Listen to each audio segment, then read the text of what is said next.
మనం ఒకసారి ఊహించుకుందాం. ఒక భారీ వృక్షం, ఆ చెట్టు కింది భాగంలో భయంకరంగా మండుతున్న అగ్నిగుండం, ఆ మంటల నుంచి ఉక్కిరిబిక్కిరి చేసే విషపు పొగ పైకి లేస్తోంది. వింటుంటేనే భయంగా ఉందండి. అవును, ఆ చెట్టు కొమ్మకు ఒక వ్యక్తి అమాంతం తలక్రిందులుగా వేలాడుతుండాడు. ఒక్కరోజు కాదు, 2 రోజులు కాదు, ఏకంగా 1000 సంవత్సరాల పాటు. అబ్బా, 1000 సంవత్సరాలా? అవునండి. ఆహారం, నీరు లేకుండా కేవలం ఆ విషపు పొగను మాత్రమే పీలుస్తూ తన శరీరాన్ని చిత్రహింసలకు గురిచేస్తూ తపస్సు చేస్తున్నాడు. బహుశా ఏదో గొప్ప సామ్రాజ్యం కోసమో లేక తన స్వార్థం కోసమో ఆయన ఆ పని చేస్తున్నాడని ఎవరైనా అనుకుంటారు. సహజంగా అలాగే అనిపిస్తుంది. కాని ఆ తపస్సు తన కోసం కాదు, సమాజం చేత వెలివేయబడి అడుగడుగున ఓడిపోతున్న తన విద్యార్థులను గెలిపించడం కోసం ఒక ఉపాధ్యాయుడు చేస్తున్న పోరాటం అది. నిజంగా ఆ దృశ్యం గురించి ఆలోచిస్తుంటేనే దాని వెనుక ఉన్న ఆవేదన మనకు అర్థమవుతోందండి. పురాణాల గురించి మాట్లాడేటప్పుడు మనం సాధారణంగా చాలా విషయాలను ఒక నలుపు తెలుపు కోణంలో చూస్తుంటాం కదా. అవును, దేవతలు అంటే మంచివాళ్లు, అసురులు అంటే చెడ్డవాళ్లు అనే ఒక బలమైన ముద్ర పడిపోయింది మనకి. అదే కదా. కానీ ఆ అసురులకు మార్గనిర్దేశం చేసిన ఒక గురువు ప్రయాణాన్ని మనం విశ్లేషించితే ఆ నలుపు తెలుపుల మధ్య ఉన్న ఎన్నో సంక్లిష్టమైన పొరలు బయటపడతాయి. ఖచ్చితంగా. ఈ రోజు మన ఈ లోతైన విశ్లేషణలో మనం చర్చించుకోబోయే అంశం సరిగ్గా ఆ గురువు గురించే. సకల శాస్త్రాలు అభ్యసించి మృత్యువును సైతం ఎదిరించే మృత సంజీవని విద్యను సాధించి సాక్షాత్తు పరమశివుడి పుత్రుడిగా కీర్తించబడిన మహాజ్ఞాని శుక్రాచార్యులు. ఆయన కేవలం రాక్షసుల గురువు మాత్రమే కాదు, ఒక విద్యార్థిగా వివక్షణ ఎదుర్కొని ఆపై తన శిష్యుల కోసం తన ప్రాణాలనే పణంగా పెట్టిన ఒక అసాధారణమైన ఉపాధ్యాయుడాయన. నిజమే. అయితే ఆయన కథలోకి వెళ్లే ముందు అసలు అసురుల వైపు నుంచి కథను అర్థం చేసుకోవడం చాలా ముఖ్యమనిపిస్తోందండి. ఆ నేపథ్యం తెలుసుకోవడం చాలా అవసరం. ఏంటంటే, సృష్టి ఆరంభంలో బ్రహ్మదేవుడు లోక సమతుల్యత కోసం దేవతలను దానవులను ఇద్దరినే సృష్టించాడు. ప్రారంభ దశలో చూసుకుంటే అసురులు కూడా చాలా సాధారణమైన ధర్మబద్ధమైన జీవితమే గడిపేవారు. ఓహో, అంటే వాళ్ళకి కూడా రాజ్యాలు అవి ఉండేవన్నమాట. అవునవును, వారికి బాధ్యతలుండేవి. కాని కాలక్రమేణా ఆధిపత్య పోరు మొదలైంది. ఈ క్రమంలో దేవతలు అసురులను వ్యూహాత్మకంగా దెబ్బతీయడం, మోసం చేయడం ప్రారంభించారు. అంటే ఆ మోసాల వల్ల అసురులు తమ రాజ్యాలు కోల్పోయారన్నమాట. ఖచ్చితంగా. ఆ దారుణమైన అవమానాలు, కోల్పోయిన రాజ్యాలు అసురుల మనసుల్లో తీవ్రమైన కోపాన్ని నింపాయి. ఆ ఆక్రోశంతోనే వాళ్ళు ధర్మ మార్గాన్ని విడిచిపెట్టి దేవతలపై ప్రతీకారం తీర్చుకోవాలనే లక్ష్యంతో అధర్మ మార్గం పట్టారు.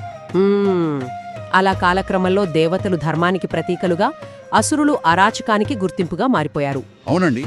సరిగ్గా అలాంటి సమయంలో ఒక వర్గం వ్యవస్థ చేత అణగదొక్కబడి దారి తప్పి ఉన్న ఆ చీకటి సమయంలో వారి విధిని మార్చడానికి ఒక మహాశక్తి పుట్టుకొచ్చింది.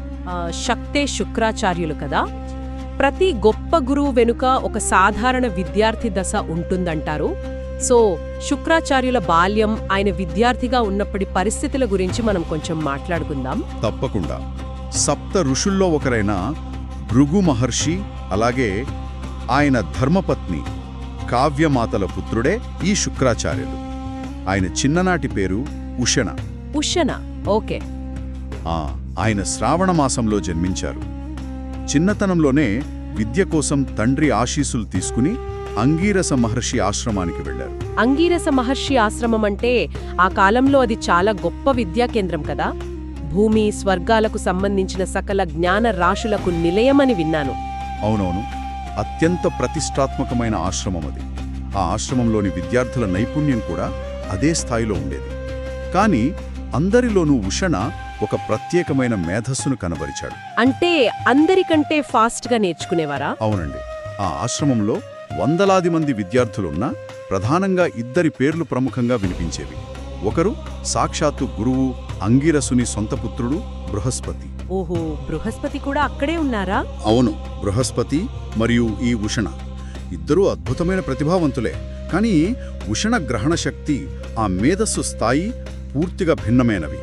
వేదాలు, జ్యోతిష్యం, యుద్ధనీతి లాంటివి బృహస్పతి కంటే చాలా వేగంగా ఆయన నేర్చేసుకునేవాడు. ఒక విషయాన్ని విన్న వెంటనే దాని మూలాలను పసిగట్టే నైపుణ్యం ఉషణ సొంతమన్నమాట. కానీ ఇక్కడే ప్రతిభకు, వ్యవస్థలోని లోపాలకు మధ్య ఘర్షణ మొదలైంది అనిపిస్తుంది నాకు. కరెక్ట్గా పాయింట్ పట్టుకున్నారు. ఉషణ అంత గొప్పగా చదువుతున్నా ఆ ప్రతిభను గుర్తించి ప్రోత్సహించాల్సిన గురువు అంగీరసుడు కేవలం తన సొంత కొడుకైన బృహస్పతి మీదే ఎక్కువ శ్రద్ధ చూపేవాడు. అబ్బా, అంటే పక్షపాతం అన్నమాట. అవునండి.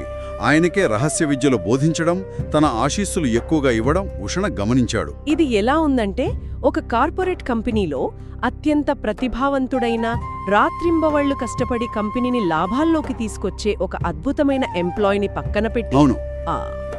బాస్ తన సొంత కొడుక్కి కేవలం వారసత్వం అనే ఒకే ఒక్క కారణంతో ప్రమోషన్ ఇచ్చినట్లుగా ఉంది కదా. ఆ ఉద్యోగి ఎంతలా కుంగిపోతాడో ఇక్కడ ఉష్ణ పరిస్థితి కూడా అలాగే అనిపిస్తోంది నాకు. నిజమే. ఆ పోలిక పరిస్థితి తీవ్రతను ఖచ్చితంగా వివరిస్తోందండి. ప్రతిభ కంటే బంధుప్రీతి నెగ్గిన ఆ క్షణం ఉష్ణ మనసులో చాలా బలమైన ముద్ర వేసింది. ఆయన వివక్షను మౌనంగా భరించలేదు. అంటే నేరుగా నిలదీశారా? అవును, నేరుగా గురువుని అడిగేశారు. గురుదేవా, నేను కూడా బృహస్పతితో సమానంగా విద్యలను గ్రహిస్తున్నాను కదా, అయినా అతనికి మాత్రమే ఎందుకు ఎక్కువ ప్రాధాన్యత ఇస్తున్నారు అని ప్రశ్నించారు. దానికి అంగీరసుడేమన్నాడు? ఆయన కేవలం చిరునవ్వు నవ్వి, నా దృష్టిలో విద్యార్థులందరూ సమానమే అని ఒక దౌత్యపరమైన, అంటే ఒక డిప్లొమాటిక్ సమాధానం చెప్పి దాటవేశారు. ఆహా, ఆ సమాధానంలో నిజాయితీ లేదని ఉష్ణకు అర్థమై ఉంటుంది.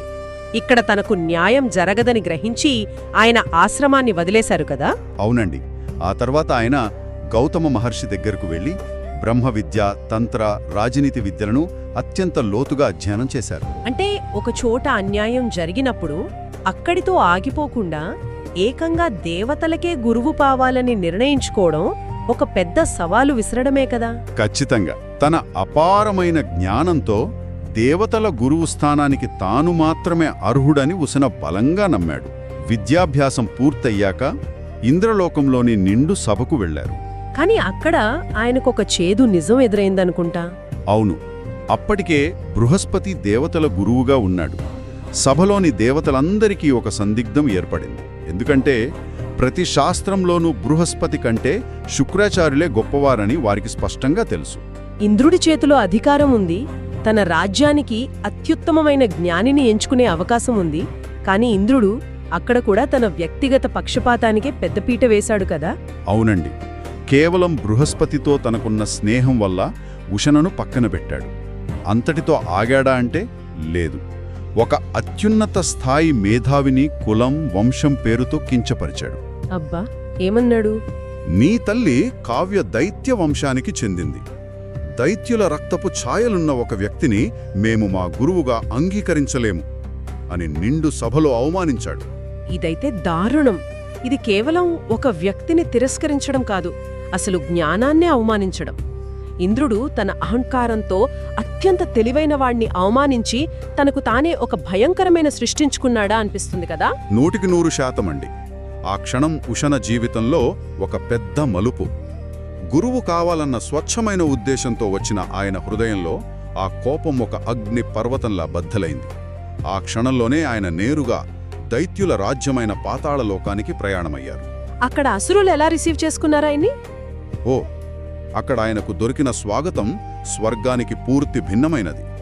దైత్యరాజు బ్రహ్మరథం పట్టి, మా జాతికి దిశానిర్దేశం చేసే నాయకుడు లేడు, మీరు మా గురువుగా మారితే మమ్మల్ని ఏ దేవతలు ఏమీ చేయలేరు అని వేడుకున్నాడు. చూసారా, సమాజం చేత బహిష్కరించబడిన ఒక సమూహం వివక్షకు గురైన ఒక మేధావిని ఆశ్రయించడం ఇక్కడ మనం గమనించవచ్చు.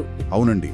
నా జ్ఞానాన్ని అవమానించిన దేవతల అహంకారాన్ని ఈ అసురుల ద్వారానే ముక్కలు చేస్తాను అని ప్రతిజ్ఞ చేసి ఆయన దైత్య గురువుగా మారారు. బలిచక్రవర్తి, హిరణ్యకశిపుడు లాంటి మహావీరులు ఆయన శిక్షణలోనే తయారయ్యారు. ఒక ఉపాధ్యాయుడుగా ఆయన పరివర్తన ఇక్కడే మొదలైందంటారు. అవును, తన దగ్గరున్న ప్రతి విద్యను అసురులకు నేర్పించారు. కాని విచిత్రమేమిటంటే, ఎంత శక్తివంతులుగా తయారైనా దేవతలతో జరిగే ప్రతి యుద్ధంలోనూ అసురులు చివరికి ఓడిపోతూనేనున్నారు, ప్రాణాలు కోల్పోతూనే ఉన్నారు. దీనికి కారణం దేవతల నైపుణ్యం కాదు కదా, వాళ్ళ దగ్గరున్న ఒక అన్ఫేర్ అడ్వాంటేజ్ అని నా ఉద్దేశం. అదేంటి? అదే అమృతం. సముద్ర మదనంలో పుట్టిన అమృతం విష్ణుమాయ వల్ల కేవలం దేవతలకే దక్కింది.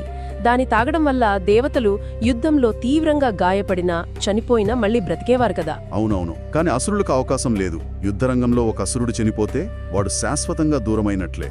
ఇది చూసి ఒక గురువుగా శుక్రాచార్యులు ఎంతో మదనుపడి ఉంటారు. ఎంత నేర్పించినా సిస్టమ్ మొత్తం దేవతలకు అనుకూలంగా ఉన్నప్పుడు తన విద్యార్థులను ఎలా గెలిపించాలి అనే ప్రశ్న ఆయనను తులిచివేసి ఉంటుంది. ఖచ్చితంగా ఆ ప్రశ్నే ఆయనను ఒక అసాధ్యమైన నిర్ణయం తీసుకునేలా చేసింది. అమృతానికి ధీటైన శక్తి విశ్వంలో ఒకటే ఉంది, అదే మృత సంజీవని. ఆ చనిపోయిన వారిని తిరిగి బ్రతికించే ఆ మహావిద్య, అది కేవలం శివుడికి మాత్రమే తెలుసు కదా. అవునండి, తన శిష్యుల ప్రాణాలను కాపాడటం కోసం ఆ విద్యను ఎలాగైనా సాధించాలని నిశ్చయించుకున్నారు.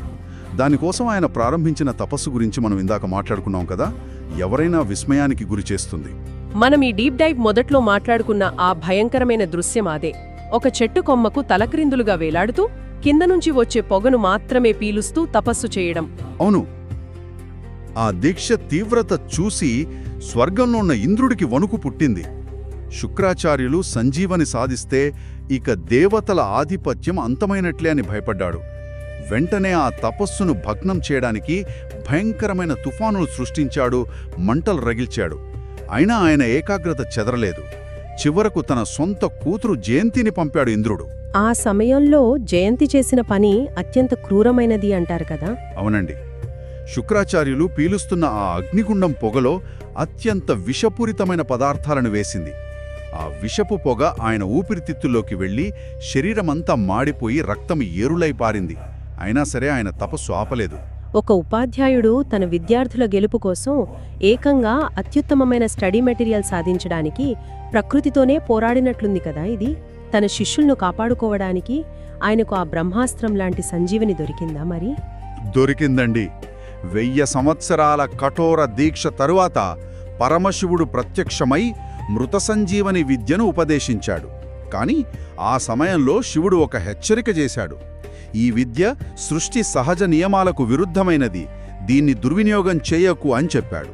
ఓకే, కానీ ఇక్కడ ఇంకో విచిత్రం ఏంటంటే, ఇంద్రుడు ఎవరి తపస్సును నాశనం చేయడానికి జయంతిని పంపాడో, జయంతి పశ్చాత్తాపంతో ఆయనకు సేవ చేసి చివరకు శుక్రాచార్యుల్నే వివాహం చేసుకుంది కదా. అవునండి, అదొక పెద్ద మలుపు. కాని అసలు కథ సంజీవని విద్య సాధించిన తర్వాతే మొదలైంది. ఆ విద్యతో పాతాళలోకానికి చేరుకున్న శుక్రాచార్యులు అసురులకు ఒక రక్షక కవచంలా మారారు.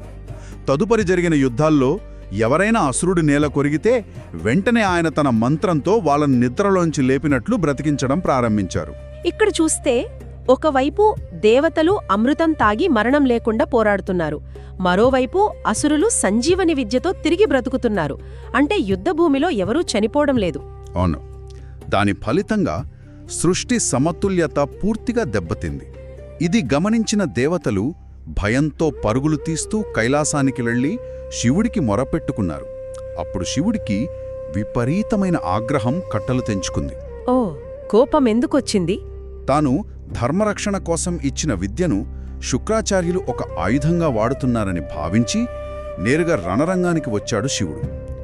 సృష్టి ధర్మాన్నే సవాల్ చేస్తావా అని గద్దిస్తూ తన ఆగ్రహం కొద్దీ శుక్రాచార్యులను అమాంతం మింగేశాడు. అబ్బా, మింగేశాడా? కానీ ఇది విన్నప్పుడు ఎవరికైనా ఒక బలమైన డౌట్ వస్తుందండి. ఏంటది? అమృతమనే ఆయుధం దేవతలకున్నప్పుడు అసురులకు కూడా బ్రతకడం న్యాయమే కదా.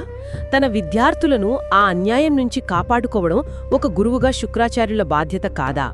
ఇందులో శివుడు ఆయనను శిక్షించడం ఎందుకు అని? మీరన్నది కరెక్టే. ఈ కోణం నుంచి చూస్తే ఆయన చేసింది 100% సరైనదిగానే అనిపిస్తుంది. కాని శివుడి కోణం, విశ్వం యొక్క సమతుల్యత వేరుగా ఉంటాయి కదా. అంటే ఎలా? అమృతం అనేది ఒక సహజమైన మదనం నుంచి పుట్టిన వస్తువు. కాని మృత సంజీవని అనేది ప్రాణాలను తిరిగి ఇచ్చే ఒక ప్రక్రియ. జీవితం, మరణం అనేవి ఒక యంత్రాంగం. పాతవి నశించి కొత్తవి పుట్టకపోతే పరిణామం ఆగిపోతుంది కదా. ఆ విస్తృతమైన దృక్పథంతోనే శివుడు ఆయనను శిక్షించాడు. అర్థమవుతోంది. మరి ఆ శివుని ఉదరంలో ఆ గాఢాంధకారంలో చిక్కుకుపోవటం బహుశా ఊహకు కూడా అందని శిక్ష కదా. ఎటు చూసినా శూన్యం. ఆయన ఎలా బయటకొచ్చారు? ఏళ్ల తరబడి ఆ చీకటిలోనే ప్రాణాయామం చేస్తూ తనను తాను రక్షించుకునే మార్గం వెతికారు. చివరకు శివుడి దేహం నుంచి ఒక శుక్రము అంటే వీర్యం రూపంలో బయటకొచ్చారు. అందుకే ఆయనకు అప్పటినుంచి శుక్రుడు అనే పేరు స్థిరపడింది. అలా బయటకు రాగానే శివుడు క్షమించాడా? లేదండి. శివుడు ఆయనను సంహరించడానికి త్రిశూలమెత్తాడు. ఆ క్షణంలో పార్వతీదేవి కల్పించుకుని, ఇతడు మీ దేహం నుంచి జనించాడు కాబట్టి మన పుత్రుడితో సమానం అని అడ్డుకుంది. దాంతో శివుడు ఆయనను క్షమించాడు. తన శిష్యుల కోసం ఏవుడి ఆగ్రహానికి గురై తిరిగి ప్రాణాలతో బయటపడిన ఆయన నిబద్ధత నిజంగా అసాధారణమండి. కాని నాకు తెలిసి ఒక గురువు నిష్పాక్షికతకు అసలైన పరీక్ష ఇంకోటెదురైందనుకుంటా. అవును, ఒకరోజు ఆయన బద్ధశత్రువుల వైపు నుంచి ఒక విద్యార్థి ఆయన ఆశ్రమానికి వచ్చాడు. ఎవరా విద్యార్థి? అసురుల దగ్గర సంజీవని విద్య ఉండటం చూసి దేవతలు ఆందోళన చెందారు. ఆ రహస్యాన్ని తెలుసుకోవాలని దేవగురువు బృహస్పతి తన సొంత కొడుకు కచుడిని సంజీవని నేర్చుకోవడానికి శుక్రాచార్యుల వద్దకు పంపించాడు. ఇది వింటుంటేనే ఆశ్చర్యంగా ఉంది. శత్రు శిబిరం నుంచి వచ్చిన ఒక గూఢాచారి అని తెలిసినా సరే శుక్రాచార్యులు ఏమాత్రం సందేహించకుండా ఆ కచుడిని శిష్యుడిగా స్వీకరించటం నిజంగా గ్రేట్ కదా. అవునండి. ఇదెలా ఉందంటే ఒక కార్పొరేట్ కంపెనీ సీఈఓ తన బద్ధశత్రువైన ప్రత్యర్థి కంపెనీ వారసుడికి కేవలం అతని ఆసక్తిని చూసి తన సీక్రెట్స్ అన్నీ నేర్పించినట్లుంది. అదే ఆయనలోని ఆదర్శ గురువు లక్షణం. విద్యార్థి నేపథ్యం ఏమిటి అని ఆయన ఆలోచించలేదు. కాని ఇక్కడ ఘర్షణ అసురుల నుంచి మొదలైంది. శత్రువు కొడుకు తమ మధ్య ఉంటే ప్రమాదమని వాళ్లు భయపడ్డారు. దానికి తోడు శుక్రాచార్యుల కూతురు దేవయాని ఆ కచుడితో ప్రేమలో పడటం వాళ్ల భయాన్ని మరింత పెంచింది. అబ్బా, ఆ తర్వాత ఏం జరిగింది? దాంతో వాళ్లు కచుడిని రహస్యంగా అడవిలో చంపేశారు. కూతురు దేవయాని ఏడుస్తుంటే శుక్రాచార్యులు సంజీవని మంత్రంతో కచుడిని బ్రతికించారు, అవునా? అవును. ఇలా అసురులు చంపడం, ఈయన బ్రతికించడం కొన్నాళ్లపాటు సాగింది. కాని అసురులు ఒకరోజు చాలా భయంకరమైన వ్యూహం పన్నారు.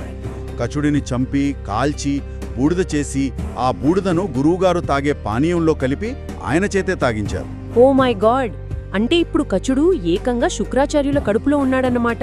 ఇదొక ప్రాణాంతకమైన పజిల్ కదా. ఖచ్చితంగా. దేవయాని మళ్ళీ ఏడుస్తూ వచ్చింది. ఇప్పుడు సంజీవని మంత్రం చదివితే కచుడు బ్రతుకుతాడు. కాని బయటకు రావాలంటే గురువు పొట్ట చీల్చుకుని రావాలి. అప్పుడు గురువు చనిపోతాడు. ఒకవేళ గురువు బ్రతకాలి అనుకుంటే తన కడుపులో ఉన్న విద్యార్థిని శాశ్వతంగా వదిలేయాలి. అబ్బా, ఎంతటి ధర్మ సంకటం! అవునండి. ఆ సంక్లిష్ట పరిస్థితిలో ఆయన తీసుకున్న నిర్ణయమే ఆయనను దైత్య గురువు స్థాయి నుంచి ఒక విశ్వగురువు స్థాయికి చేర్చింది. తన కడుపులో ఉన్న కచుడికి ఆయన ఆ మృత సంజీవని మంత్రం యొక్క ప్రతి అక్షరాన్ని స్పష్టంగా బోధించారు. అంటే తనను తాను చంపుకోవడానికి సిద్ధపడుతూనే ఆ విద్యను బదిలీ చేశారా? అవును. కచుడు సంజీవిని గ్రహించాడు, పొట్ట చీల్చుకుని బయటకొచ్చాడు. శుక్రాచార్యులు ప్రాణాలు వదిలేరు. శత్రుపక్షం నుంచి వచ్చిన ఒక విద్యార్థి కోసం తన ప్రాణాలను వదిలేసిన ఏకైక గురువు ఆయన. ఆ తర్వాత కచుడు ఏం చేశాడు? బయటకొచ్చిన కచుడు చలించిపోయి తాను నేర్చుకున్న ఆ విద్యను తొలిసారిగా తన గురువుపైనే ప్రయోగించి శుక్రాచార్యులకు తిరిగి ప్రాణదానం చేశాడు. గురువు చేసిన త్యాగానికి, శిష్యుడు చూపించిన కృతజ్ఞతకు ఇదొక అద్భుతమైన ఉదాహరణ అండి. నిజమే. ఆ తర్వాత కచుడు దేవయాని ప్రేమను తిరస్కరించడమనేది ఒక వేరే కోణం అనుకోండి. కాని ఈ ప్రయాణాన్ని మొత్తం ఒకసారి వెనక్కి తిరిగి చూస్తే ఆశ్చర్యం కలుగుతుంది. అంగీరస ఆశ్రమంలో పక్షపాతానికి గురైన బాలుడు అవమానాలను ఎదుర్కొని శివుణ్ణి మెప్పించి శిష్యుల కోసం ఏకంగా ప్రాణత్యాగానికి సిద్ధపడిన దైత్య గురువుగా ఆయన ప్రయాణం ప్రతి ఒక్కరిని ఆలోచింపజేస్తుంది. ఖచ్చితంగా. ఒక మనిషి తనకు జరిగిన అన్యాయాన్ని బూచిగా చూపి ఆగిపోకుండా అదే అన్యాయాన్ని తన ఎదుగుదలకు, తన చుట్టూ ఉన్నవారి రక్షణకు ఒక ఆయుధంగా ఎలా మలుచుకున్నాడో శుక్రాచార్యుల జీవితం మనకు స్పష్టంగా వివరిస్తుంది కదా. అందుకే ఆయన దేవగురువు కంటే ఎక్కువగా పూజించబడుతున్నారు. అవునండి.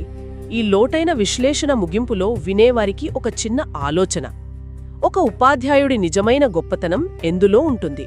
ఆయన దగ్గరున్న అపారమైన జ్ఞానంలో ఉందా, లేక ఆ జ్ఞానాన్ని శత్రువుకైనా సరే ధారపోయడానికి, తన విద్యార్థుల గెలుపు కోసం ఏకంగా తన ప్రాణాలను సైతం పణంగా పెట్టడానికి సిద్ధపడే ఆయన అంతులేని త్యాగంలో ఉందా?